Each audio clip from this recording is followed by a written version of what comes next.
السلام علیکم میرے پیارے بھائیوں اور بہنوں، یہ سوال ہے کہ بھائی تراویح پڑھنا فرض ہے، واجب ہے، سنت ہے یا نفل ہے؟ اس کا حکم کیا ہے؟ بہت سارے ساتھی یہ پوچھتے ہیں، بولتے ہیں اس کے بارے میں، کچھ پڑھتے ہیں، کچھ نہیں پڑھتے، کچھ 8 پڑھتے ہیں، کچھ 20 پڑھتے ہیں۔ تو دیکھو بھائی، آسان سیدھی صاف بات ہے۔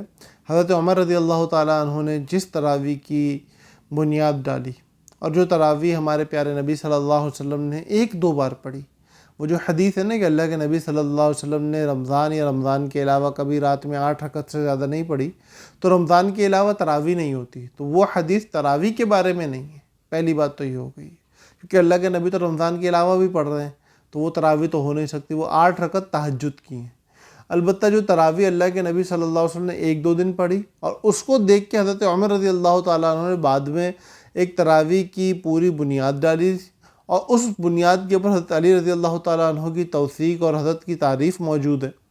تو وہ تراویح 20 رکعت ہے، اور ہر 4 رکعت کے بعد سکون کے لیے، آرام کے لیے بیٹھنے کا وقت ہے، اور یہ تراویح سنت موقت ہے۔